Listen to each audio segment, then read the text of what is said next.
This was my physique in the gym when I first started. As you can see, I was very skinny. I was very in need of putting on size. So I went on a long bulk, a lean bulk, and I managed to put on a lot of mass. And this is what my physique looked like just a few months ago.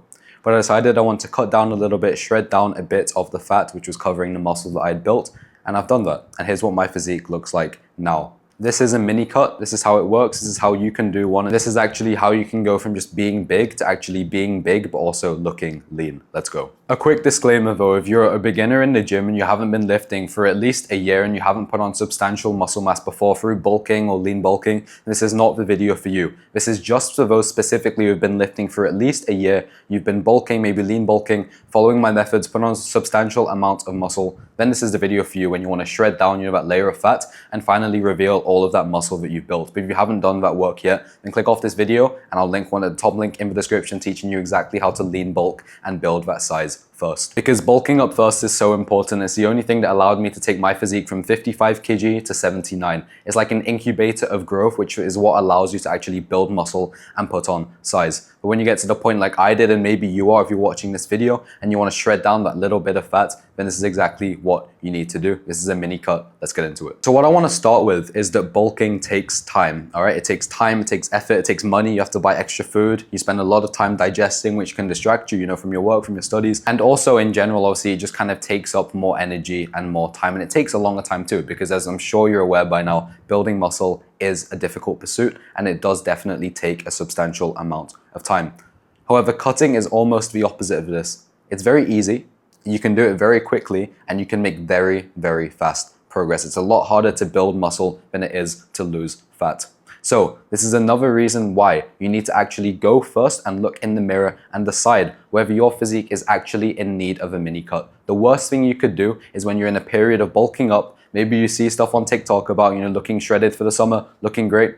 Obviously, we all want to get to that point where we're shredded and we look lean, but if you haven't built up a good amount of muscle mass first, you're not going to reveal any muscle mass through this mini cut. So make sure you're at least a year, as I said, a year and a half into your journey before watching this video, because this is only for those who've already built the muscle mass. All right, so now that I've got all of that out of the way, this is exactly how you mini cut, okay? So basically, a mini cut is kind of similar to a cut. That's the way I think about it, because at least if you've been following advice maybe similar to mine or you've watched me in the past, we've been lean bulking, which is we've been gaining weight and gaining size, but we've been doing it in a controlled way, which means we're not putting on a bunch of fat and most of it is lean mass. But obviously, as a result of that, you will put on a little bit of fat, which is what this mini cut aims to take off. All right. This is slightly different to what most people will define a mini cut as, which is a very fast, rapid phase of weight loss. However, that's not exactly what we're doing here, as it's just basically removing the small layer of fat that we have if you lean bulk correctly. So how do you cut? I'm sure you already know. You eat less and you move more, all right? This is very common. However, the one specific piece of advice that I want to give you right now at the start is that you should focus first on moving more before you go to quickly reduce your calories. All right, there's a few reasons for this. Let's say you've been eating, 3,100 calories. You're a very skinny guy, maybe a bit tall, you've got a fast metabolism. I was eating something similar to this, maybe even a bit more at some points.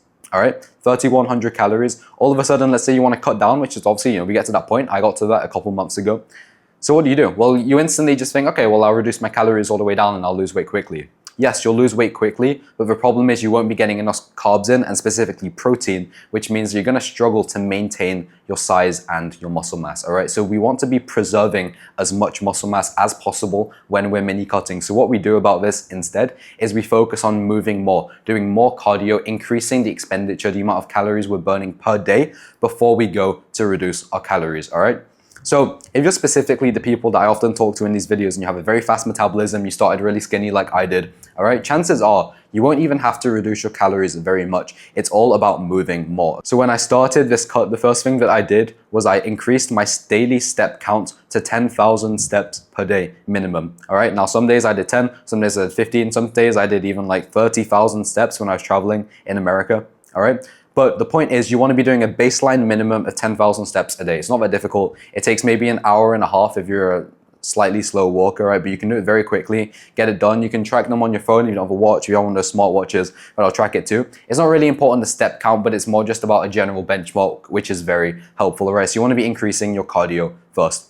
And for me, I did 10,000 steps. For you, maybe another good example is boxing training. I used to do this a lot more, but basically that will also burn a bunch of calories, I'm already aware. Incline treadmill is also great. Just do 30 minutes on the incline, 12, 15 incline, 3 miles per hour, and you'll be good. That's basically all you have to do, and that's a great session for the day. You just want to increase your cardio, right? You can match this up, whatever you want to do, all right? Make it fun. If you like to run, then go running. If you like to walk like I do, then you can walk. If you like to bike, that works too, all right? But you do want to be kind of getting a good amount of exercise in, and there's obviously specific ways we can track this. However, if you're the typical kind of person that I'm talking to here, and you just need to cut down that little bit of fat, then it won't be that much work, and you basically just want to increase the amount of cardio you're doing per day. So let's say now you've added in your extra cardio, but you notice that your weight isn't decreasing as fast as you'd like it to, or more importantly, you're not visibly looking leaner, all right? The weight is one thing, but don't put everything on the scale, all right? Because sometimes it's not just about your weight, it's also about how you're looking in the mirror. That's more important. It's not just tracking your weight every single morning, which is an important thing that I recommend you do. But what's even more important, arguably, is actually taking progress photos and seeing how you visibly look and you visibly change across the weeks that you're doing this mini cut, all right? So basically, firstly, you've obviously increased your cardio, but if you're still not shredding down as much as you'd like to, now this is when you might want to reduce your calories, but you want to start smaller than you think. All right, I made the mistake of just jumping in and knocking my calories down to 2,200, which was significantly less, over 1,000 calories less than what I'd been eating for months beforehand. All right, and because of this, I had no energy. I couldn't push it hard in the gym. I wasn't recovering enough, and I probably wasn't maintaining my muscle mass. Wasn't building any new muscle because I was so tired in the gym, and I was going to bed hungry every single night. Now, this would be very effective, and I would just lose a bunch of fat. But I realized a couple weeks in that I don't even have that much fat, all right? And the only thing that was stopping me was just I was losing too much muscle because of the fact that I wasn't lifting as heavy as I could. I wasn't having enough carbohydrates, didn't have enough protein in my diet, which was stopping me from being able to maintain my muscle mass. All right. So what I did instead is actually switch it up, increase my calories, and you want to be eating more calories. All right. If you track your calories, you maybe want to drop it by a maximum of about 400 calories. And paired with the cardio, that's more than enough. The cardio plus a 400 calorie deficit is going to allow you to shred down really quickly. All right. And if you don't track your calories, then here's what I recommend for you. Firstly, just cut out sugar, all right? It's just gonna bloat you, which is gonna make you look bigger. But obviously also it's something that contributes a lot to weight gain, all right? So you wanna cut out sugar. You also wanna straight away cut out alcohol, all right? I know it might be difficult for some people, but it's bloating you, it's making you store fat, and it's also putting fat on your stomach. So if you cut out those two things, you're already gonna lose a bunch of calories, all right? That's great. But if you wanna go take it further, you do just wanna eat intuitively. If you wanna make this even easier, then just skip breakfast. Don't eat breakfast, all right? That's what I've been doing a lot of this times, where I delay my breakfast till about 11 a.m., which by that means I kind of skip lunch and I eat dinner. So I have like 2 main meals a day, some snacks in between. I'm hitting a good amount of calories, maybe still like 2,700, which is more than enough. And with my cardio as well, that just means that I'm still in a deficit and I'm actually being able to lose the fat and get more shredded, like I showed in the photo earlier. So if you are losing weight a little bit slower than you would like, or compared to my results or maybe other people that you see, skipping breakfast, just fasting in the morning, all right? Not to say that you start skipping a bunch of meals and not eating enough during the day. Don't do that. Trust me, in the long run, it will make your physique a lot worse. So you still want to be eating enough. This is the mindset that I really want to drill into you. It's not just about cutting your calories and just saying, oh, I'm no longer going to eat.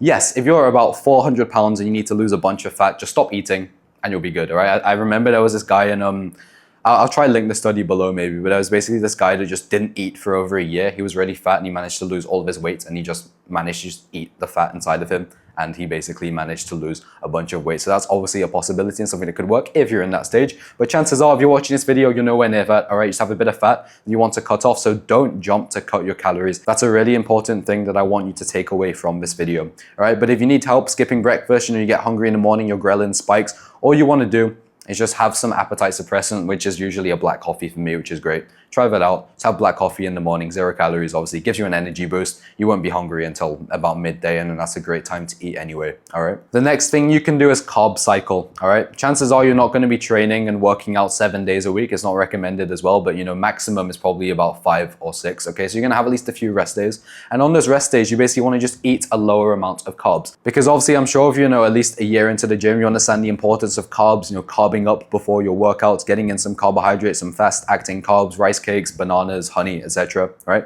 I'm sure you've heard of this before. And obviously, carbs are great. They give you the energy that you need inside of the gym, but they are obviously something that can contribute to you storing fat.